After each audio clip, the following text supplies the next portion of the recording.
Oke, jadi kali ini kita akan coba membuat mesin, bukan mesin sih, lebih tepatnya alat untuk injeksi plastik. Jadi buat kalian yang belum tahu apa itu alat untuk injeksi plastik, jadi itu kan di sekitar kalian itu banyak banget barang-barang yang terbuat dari plastik, atau hampir semua barang yang ada di rumah kalian itu ada unsur plastiknya. Mulai dari botol minuman sampai handphone yang kalian pakai saat ini itu ada plastiknya. Nah, untuk membuatnya itu bermula dari bahan plastik mentah atau raw material plastiknya itu yang biasa disebut dengan plastik pelet. Nah, plastik pelet itu kemudian dipanaskan, lalu diinjek atau disuntikkan ke cetakan sesuai dengan objek yang akan dicetak. Nah, di video kali ini kita akan membuat alat yang digunakan untuk menginjek atau memasukkan plastik pelet tadi ke cetakan tersebut. Jadi nanti kalian bisa membuat barang apapun yang terbuat dari plastik. Oke, langsung saja kita mulai. Nah, pertama-tama ini kita buat nozzle-nya terlebih dahulu. Ini saya buat dari besi seadanya, soalnya di rumah itu adanya besi yang seperti ini. Tapi sebenarnya lebih bagus kalau pakai tembaga atau kuningan, karena dia lebih mengantarkan panas daripada besi. Atau kalau kalian nggak mau repot, kalian bisa menggunakan nut seperti ini. Nah, ini kalian tinggal beli aja di toko besi, atau saya nggak tahu ini belinya di mana, tapi yang jelas kalian bisa menggunakannya untuk nozzle-nya. Jadi kalian nggak perlu buat yang seperti saya ini. Oke, ini selanjutnya tinggal kalian potong, kemudian kalian lubangi untuk bagian depan nozzle-nya ini. Ini saya lubangi dengan diameter 3 mm. Kemudian untuk yang bagian belakangnya ini kalian lubangi dengan diameter 8 mm. Atau terserah kalian sih sebenarnya. Sebenarnya lebih besar lebih bagus untuk lubang yang bagian belakangnya ini. Oke, untuk komponen selanjutnya adalah pipa. Nah, untuk pipa ini untuk diameternya sesuaikan aja dengan kebutuhan kalian atau desain kalian aja. Tapi yang perlu kalian perhatikan adalah pipa yang kalian gunakan itu harus yang seamless. Yang seamless itu yang dalamnya ini nggak ada sambungannya. Soalnya nanti kalau ada sambungannya itu buat injeknya itu rada terganggu sama sambungannya itu. Jadi kalian harus menggunakan pipa yang seamless biar pergerakan si injektornya itu nggak terganggu sama sambungannya. Oke, selanjutnya kalian lubangi untuk bagian pinggirnya ini untuk menaruh atau untuk memasukkan plastiknya nanti. Ini kalian bisa menggunakan hole saw seperti ini untuk melubanginya, atau kalian juga bisa gerinda juga nggak masalah. Yang penting untuk lubangnya itu cukup besar untuk nanti memasukkan plastik peletnya. Nah, untuk lubangnya kurang lebih sebesar ini. Oke, selanjutnya kalian tinggal pasang nozzle sama pipanya. Nah, ini kalau kalian pengen yang lebih mudah itu kalian tinggal las aja untuk nozzle sama pipanya.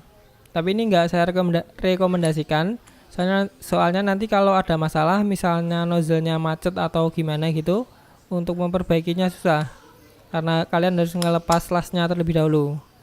Jadi ini kita akan buat yang tipe modular, jadi nanti bisa dilepas pasang biar nggak ribet nanti kalau ada masalah.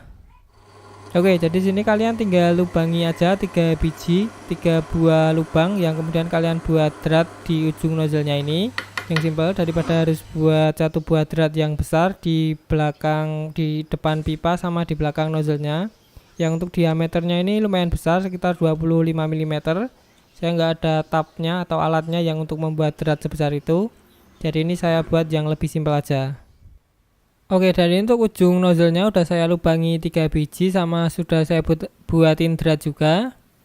Dan ini sama satu lagi yang bagian bawahnya ini sudah saya lubangi buat nanti untuk termistornya, untuk meletakkan termistornya di sini. Nah, selanjutnya tinggal kita rakit aja.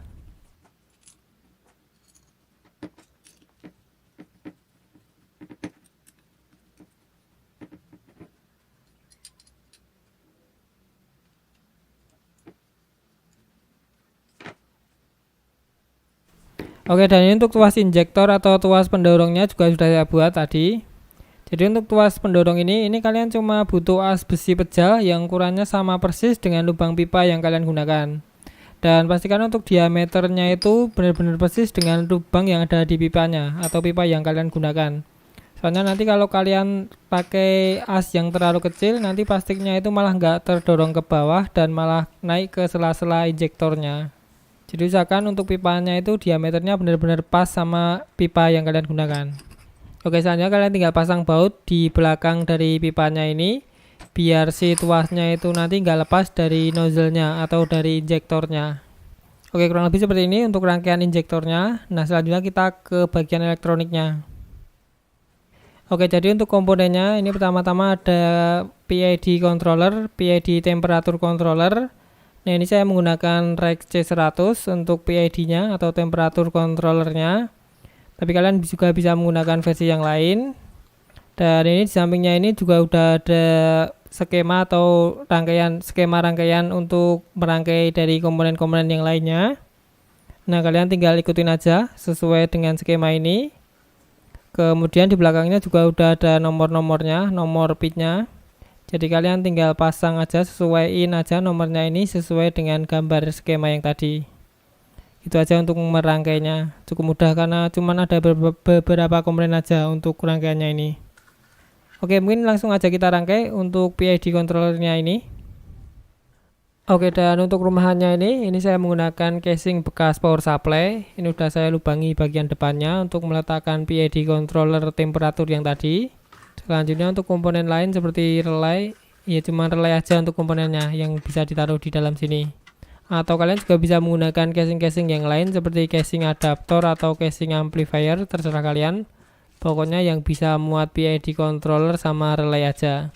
Nah, selanjutnya kalian tinggal rangkai sesuai dengan skema yang ada di sebelahnya PID controller tadi.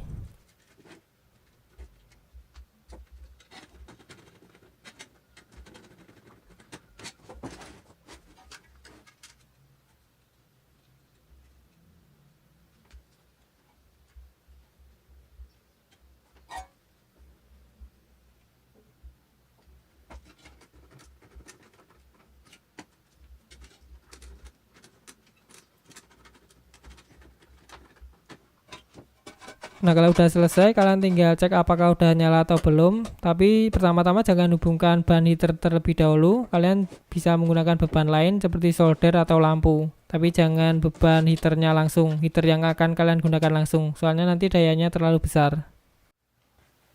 Nah, selanjutnya kalian tinggal pasang ban heater atau elemen pemanas ke rangkaian injection moldnya. Nah, ini saya menggunakan ban heater dengan daya ini sekitar 200 watt kalau nggak salah. Dan untuk daya yang dihasilkan atau panasnya itu kalau nggak salah elemen seperti ini bisa memanaskan sampai berapapun. Tapi yang jadi perbedaan adalah kecepatannya. Jadi kalau kalian menggunakan heater dengan daya yang lebih besar itu panasnya lebih cepat daripada kalian menggunakan elemen pemanas dengan daya yang lebih kecil. Sementara untuk temperaturnya itu kan bisa naik terus sampai maksimal. Ya tergantung dari kekuatan dari nikrom atau kabel heaternya itu sendiri juga sih. Itu kan ada maksimalnya berapa derajat Celcius. Sama termostatnya juga. Untuk termostatnya itu kan juga ada maksimalnya. Kalau yang Rex C100 itu kalau nggak salah sampai 260 atau berapa ya untuk maksimal temperaturnya. Oke, dan ini udah selesai. Selanjutnya kita coba. Oh ya, di sini kalian butuh bor duduk untuk menekan dari tuas injektornya.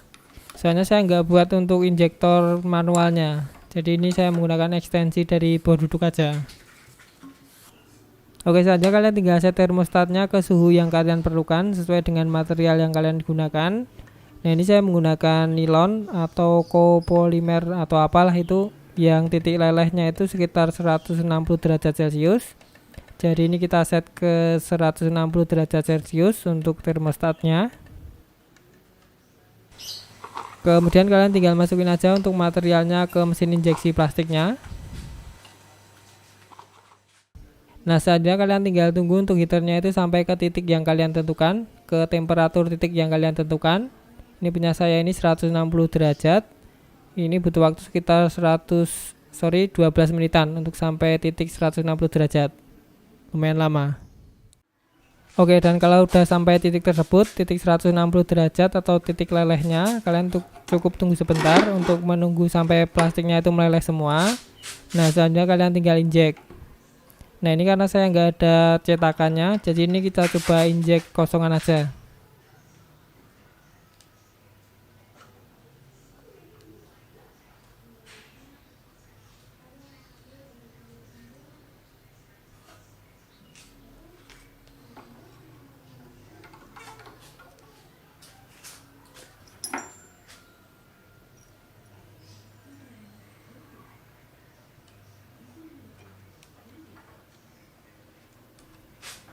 Oke, seperti ini untuk hasilnya. Ya bukan hasil juga sih, ini keluaran dari injeksi tadi, atau istilahnya itu drol dari kegagalan injeksi plastik. Jadi kalau drol ini di bawahnya itu ada cetakan yang terbuat dari aluminium atau besi. Nah, nanti dia akan membentuk sesuai dengan pola yang ada di cetakannya itu. Drolnya ini nanti akan masuk menjadi sesuai dengan cetakannya. Tapi karena ini dia nggak ada cetakannya, jadi hasilnya seperti ini. Oke, mungkin itu aja untuk cara membuat alat injeksi plastik kali ini, dan semoga aja bermanfaat buat kalian.